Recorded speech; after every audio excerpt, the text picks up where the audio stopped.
Well, we fed the horses, the goats. Now I'm in the river out the back 40, first light. But I don't know if I can fish this thing or not. I think the river is ripping. So, hike down and see.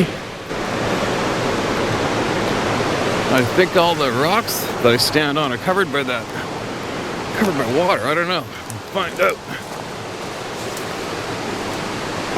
Not much snow left right here. Wow. That river is high, man. This might be a retreat. A Bort and retreat, maybe. Hope not.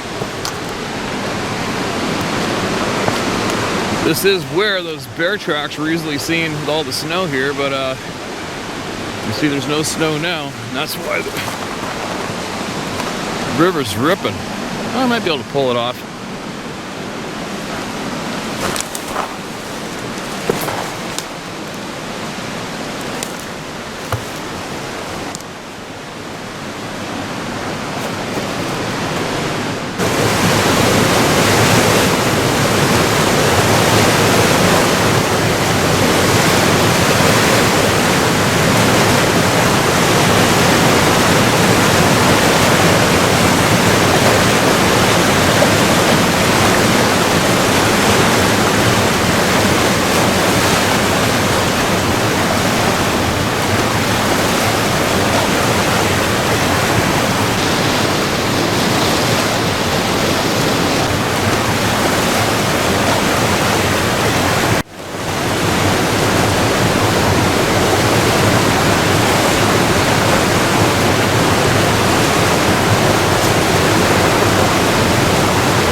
And that river is ripping. It's not even light out yet, and I'm on my way home again. It's a little dicey there. If I slipped off that rock I was on, probably wouldn't have turned out too good. So I took a few casts anyway. The river's just too high. I can't even see the rocks that I normally stood on in that spot.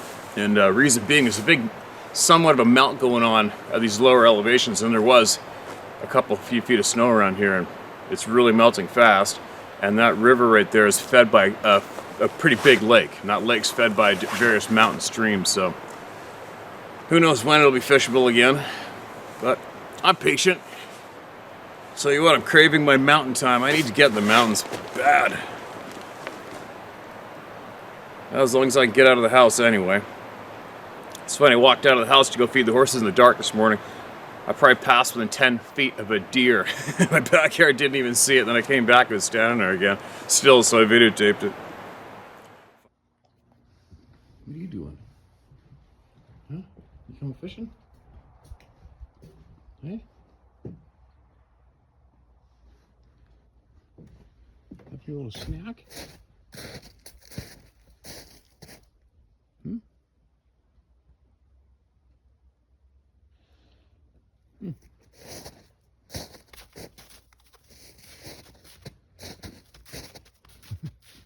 Goofy little thing. Funny little buggers. Now, what do we got? Let's get right into it. Listen to this. Haida knowledge. Why governments kept wild man a secret. Capitalism.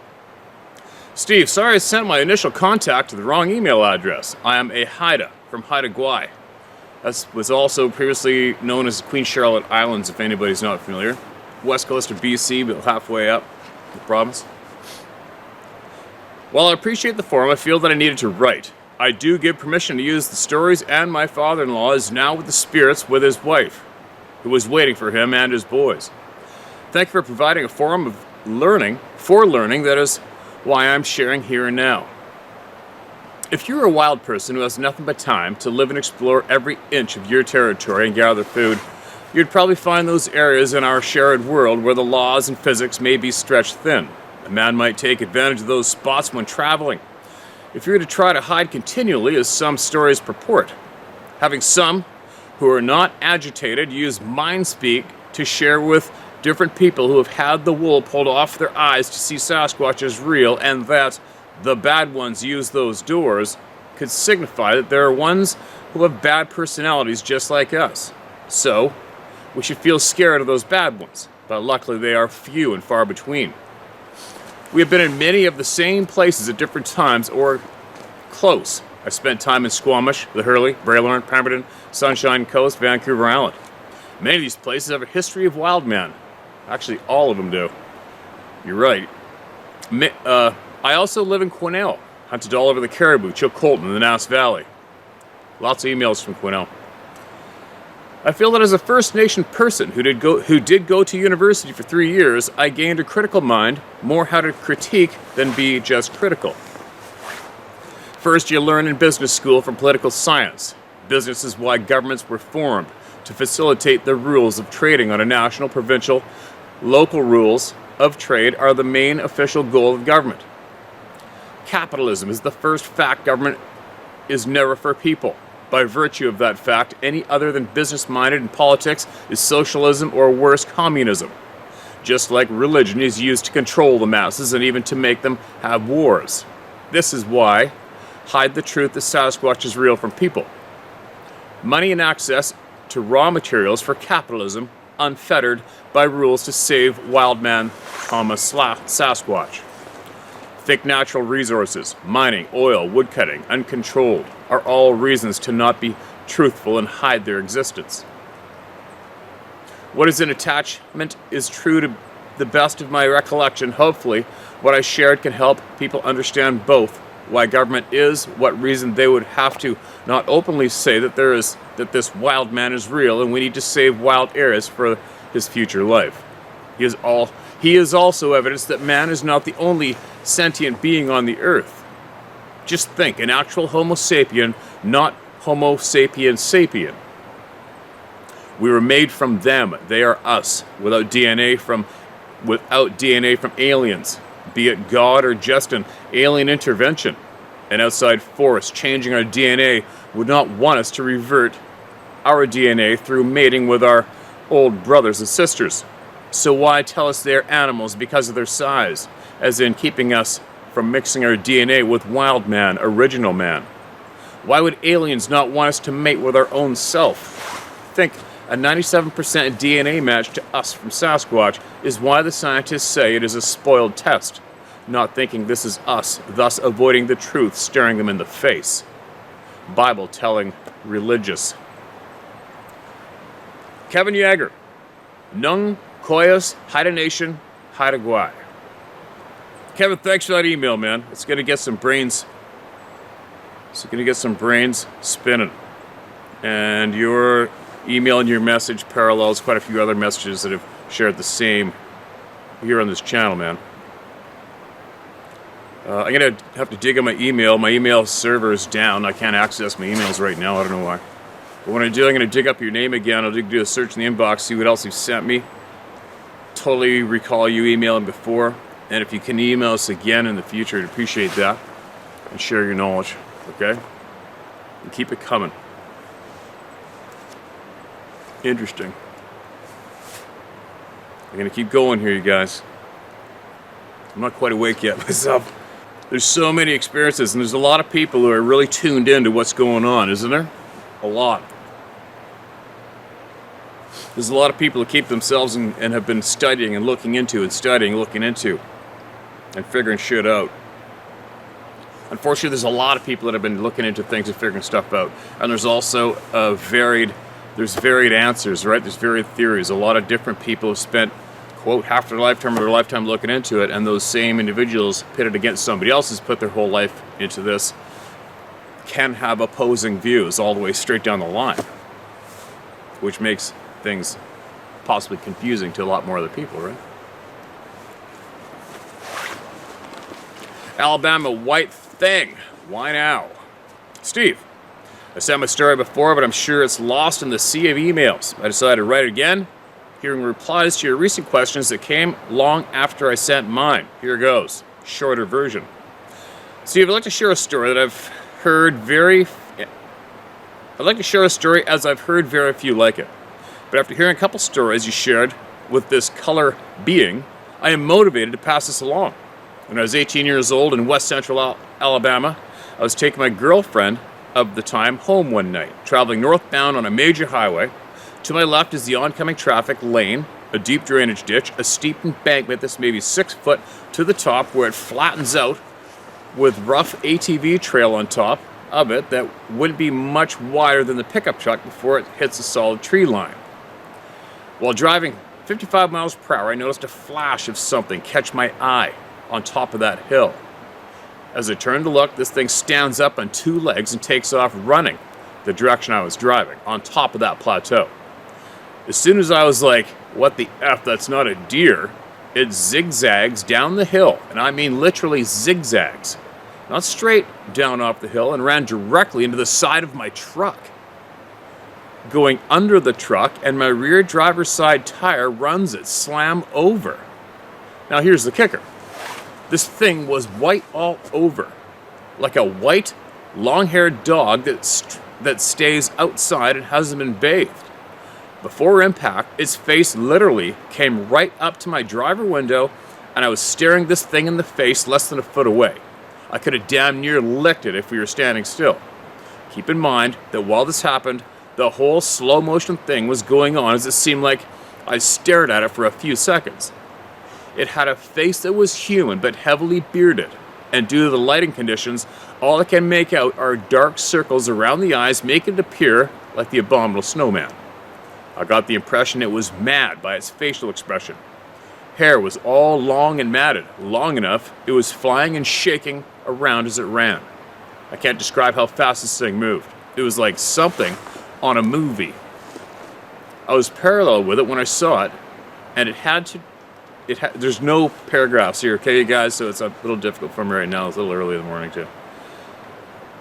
So truck was going, okay.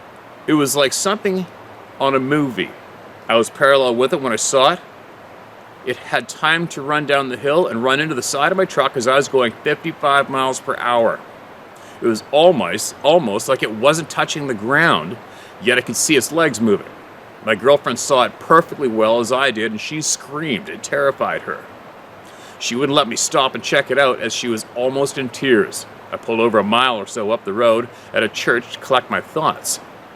I thought I might have run over a woman running from someone, and her hair was just flying all over, because what else could it be running on 2 legs, right? So I went back, got my flashlight, and checked the ditches and didn't find anything but blood. The next morning I told my parents about it and to come out and look at my truck. I was scared to death if I ran over someone. On my truck, there was a large dent in the side of the truck and blood in the rim with white hair that's maybe 2 to 3 inches long. I'm a deer hunter my entire life, and I know what white hair from a deer looks like when you gut shot one. I was going to collect samples and send it to whomever. My dad convinced me that it was a deer that reared up right before impact, making it look white and standing vertical. So that's why I didn't take samples. Interestingly enough, my truck was dusty from normal teenage dirt roads and such.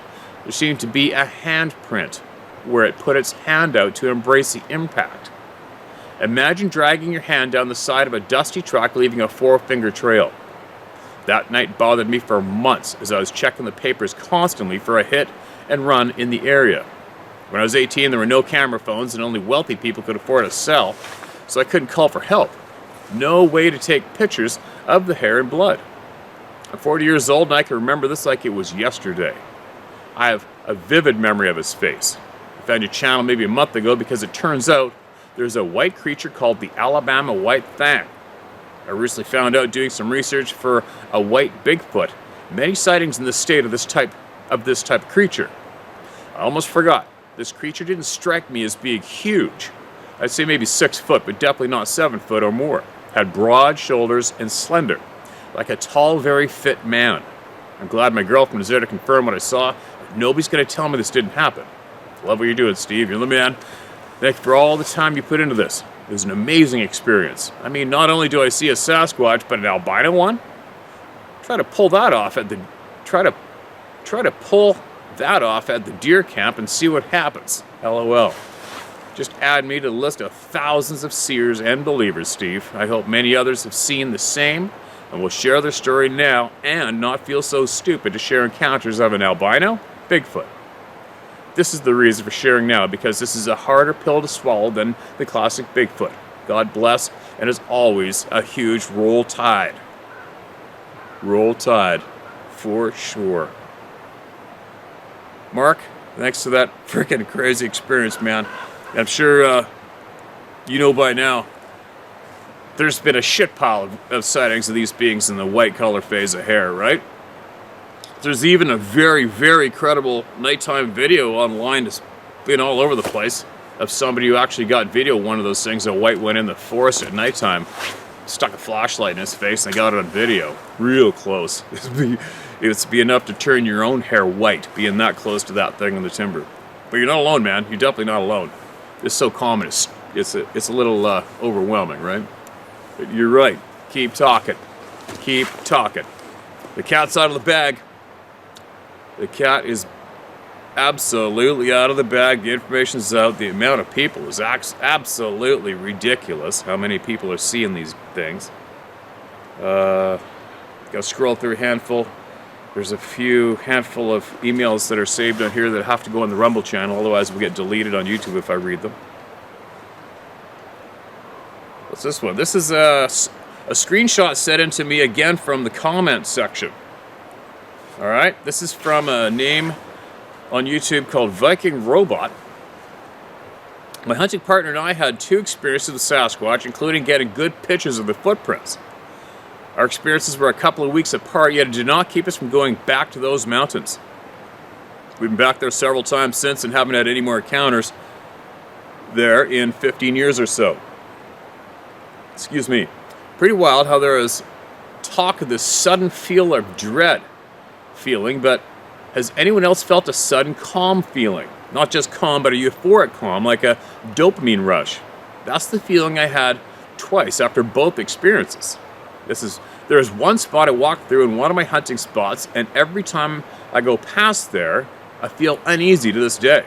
Not sure if it's just the terrain or if there's something lurking up there. And that was the comment. That's a good question.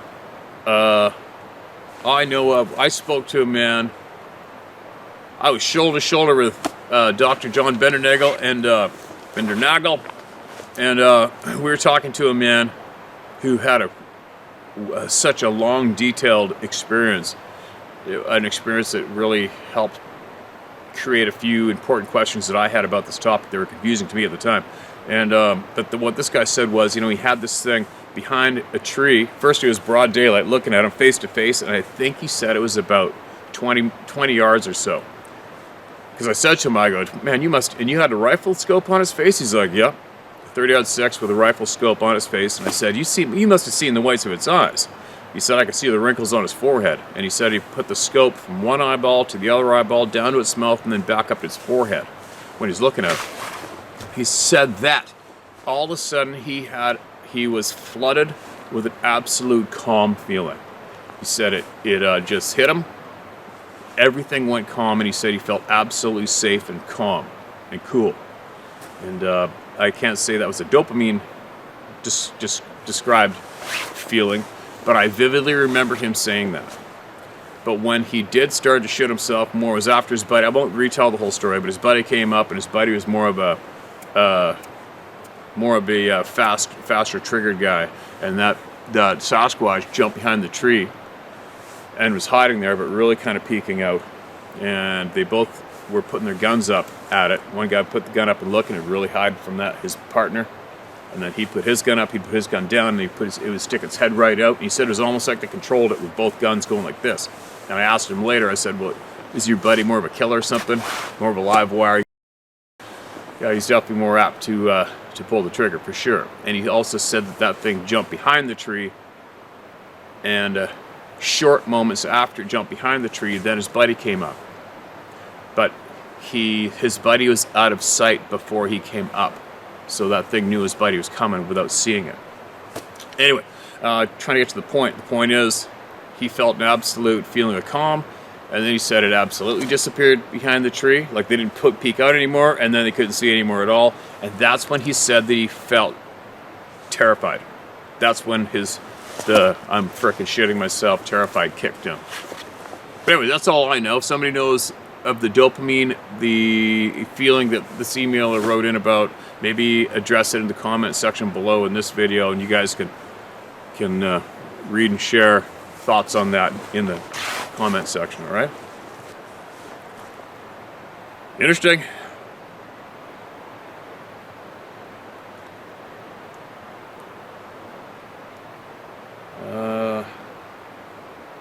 So I'm getting way back in time. These emails I had saved back in October, November.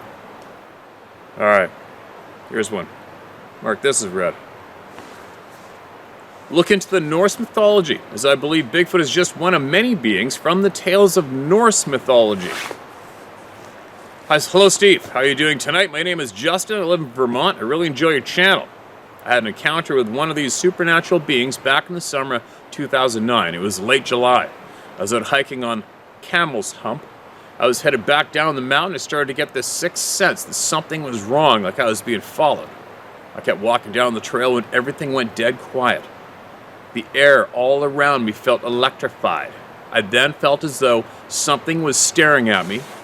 And when I went to turn to look behind me, I saw a massive hairy being run past me out of the corner of my eye, then saw the massive being leap off this 20-foot drop.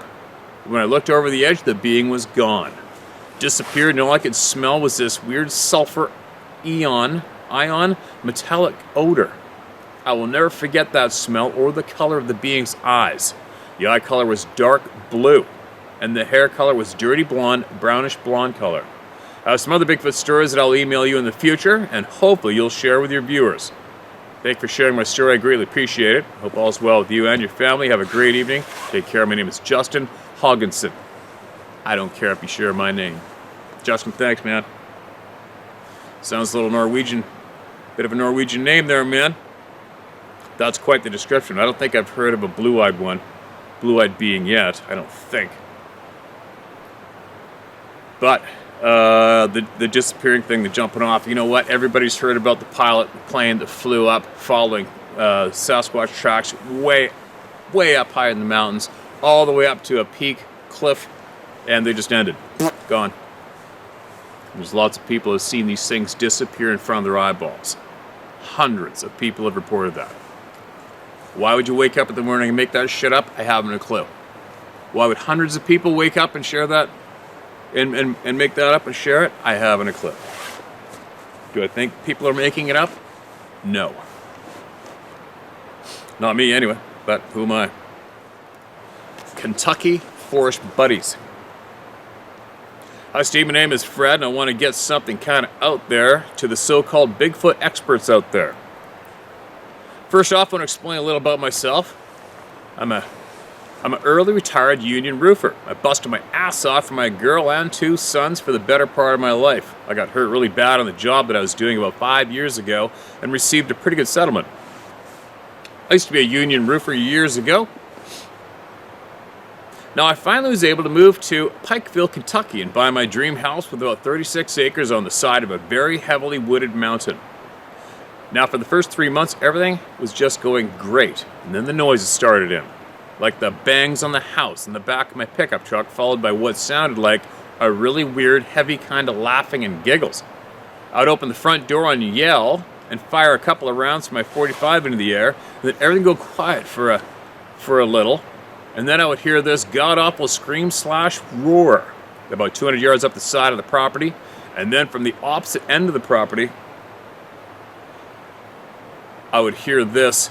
I guess the best way to explain it was like a really pissed off, sarcastic sounding Chinese man. That chatting would last a few minutes, and then where I heard the roar from, I started hearing it chatter back, but kind of more scornful, I would say. Now, I'm not a skeptic or a fanatic, but I had a good idea what the hell was going on, so that is when I started to try and interact with them. So I tried to walk in the woods as far as I could, but due to my work injury, wouldn't be that far, but it was far enough to see the evidence. Steve, what I saw was the most beautiful, unbelievable tree formations that just blew me away. I'm talking teepee-like things and starburst-type branch things, and there was a bunch of it, I would have to say, 4 or 5 inch diameter, 15 to 20 foot tall trees jammed into the ground totally upside down, with the roots in the air. So the next day, with camera in hand, I went to the area and started leaving assorted fruit and vegetables for them. I'd stay up there for hours on end with multiple camera batteries going dead trying to get them on film. I even purchased multiple trail cameras to put them out and even voice recorders, but to no avail. Nothing. So one day I talked to this old-timer who lived in the area for like forever, and I believe he said he was from the Chickasaw Indian tribe. I hope that I spelt that right. Chicasaw Indian tribe. And he told me that there was a family clan of them that lived in the area, and that more than likely it was the kids that was messing about my house and property, and I told him about the chatters and the giggles and the big roar.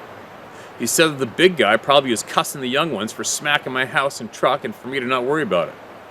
I told him about the structures I found up in the hills and how I'm trying to get them on film or a recorder or some kind of proof so my family and friends don't think I'm a kook.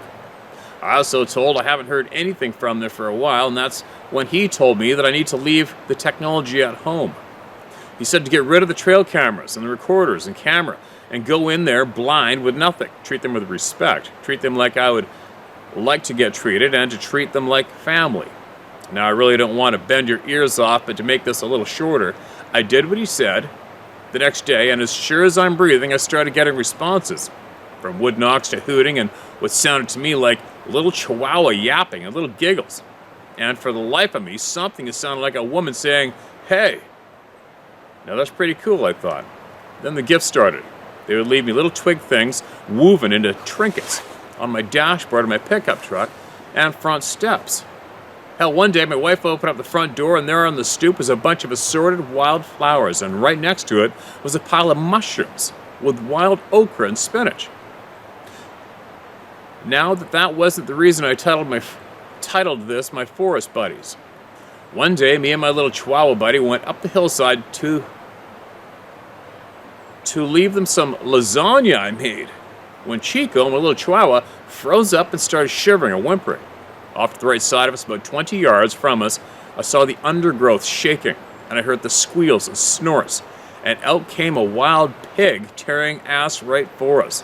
But before I could even react, I heard and felt very, very heavy footfall coming up from behind me, and I heard a loud whoosh. And that's when I saw a log about a foot in diameter and about 10 feet long come flying over my head in the direction of the pig, and two huge boulder rocks from above the pig up the hill came crashing down, and between the log and the rocks, it basically wasted him. Holy shit. Now, for all these so-called experts, like blank, I'm not going to say the names that want to be promoted, all right?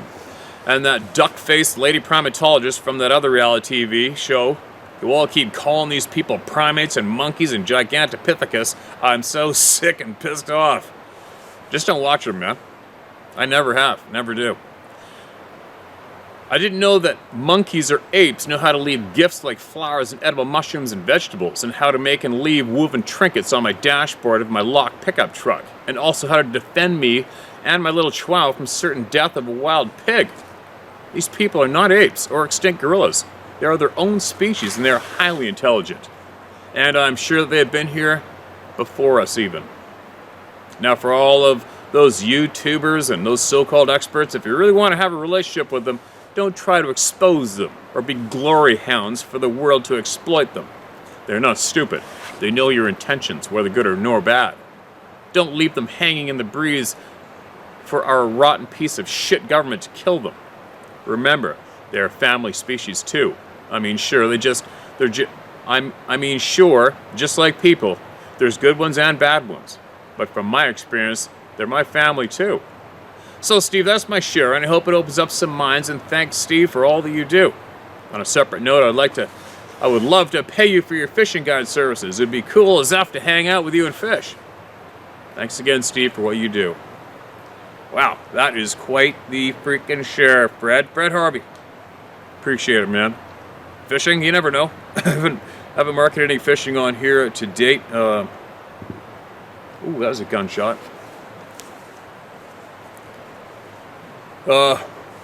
There's many people who have had these same relationships as you. Many. And a few people share I believe, share their experiences online, including Mike from Ontario.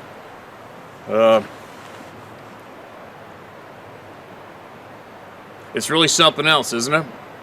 I don't know what to say about that myself. My mind's reeling on a various. That gunshot just took me off my train of thought for a quick second there. But I have a feeling if I really felt like it, obviously, I think any one of us, but I have a feeling I could possibly have struck up some kind of interaction with them where I used to live, but I just wasn't too big on it, because when I was, years ago, when I was intentionally looking for them, like many people do, with a camera and all the rest of the goodies, possibly being a bit of an idiot, it was made absolutely blatant, obvious to me that somebody wasn't happy about that, and they let me know it, and I stopped. Like, okay, I'm good. And then, and that's when I started on my own. I'm like, I don't give a shit. I'm good. I don't want this ruined for me. I know you're here. You know I'm here. Just leave me alone. And it's somewhat worked out so far.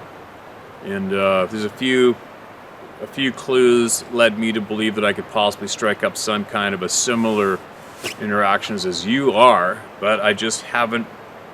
I'm not too stoked on it. You know, the initial terror feeling that I've experienced is still very fresh, the terror, and it's not something that I crave.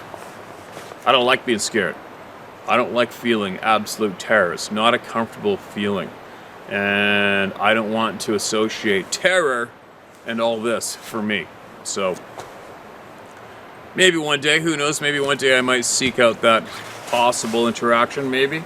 I don't know, I'm still on the fence, obviously. But anyway, thanks for your email, man. Thanks for sharing that with everybody. There's going to be a lot of people nodding in agreement with you. And there's going to be a lot of people just kind of sitting there gazing at the screen, not sure what to think. And then, of course, you're going to have your small handful of people that just want to shoot one and think they're going to prove to the world by killing something. But meanwhile, I believe most people just have to hurry up and accept the fact that it's been proven numerous times and that it's just not going to be acknowledged publicly by the government. It's just not. What's this? This is titled Important. Very short one. Important. Dear Steve, number one, thank you for holding the door open. Gives everyone a chance to express the truth without repercussions. Number two, there are many events that have happened in my life involving Sasquatch and UFOs, but none are as this thought that woke me straight up out of my bed in the middle of the night. You asked in a prior video, I'm paraphrasing, why does Sasquatch stay so close to us when there are so many areas vast and full of life? One word comes into mind, war. Maybe this needs to be contemplation. Number one, being this close to us leads to the location of us and how many. Number two, studying our habits, vulnerabilities, weaknesses, and strengths. Number three, could it be recon groups? And the list can go on and on. Let's hope that I'm wrong, but what if? Thanks, Vic. Well, I guess that is the other side of the coin, isn't it, Vic? What if? I don't know, man. I mean, my brain's never gone to that thought. I've never thought of that ever. So if I had to sit here and think about that right now, it'd be like, well, I mean, there's all sorts of variables included. First off, you'd have to establish if they're here full-time or not, if they've always been here full-time or not, I don't know. And then you got to think about when the first Europeans came over this continent. When you think if it was about war, don't you think they would possibly have annihilated every single human being that climbed off of that ship onto the shore right off the bat? Although there was reported that the Vikings did go at it with these beings. I believe they went at it with them, or did they just see them? So I don't know. That's something to think about, I guess, isn't it? Different type of question, different type of thought, isn't it? I can't opt out for some breakfast. I gotta go home and eat. My tummy's growling. Got a lot of stuff to do. It's Sunday, and I'll be back later on, and I'm gonna get more voices shared, hopefully from a real cool location.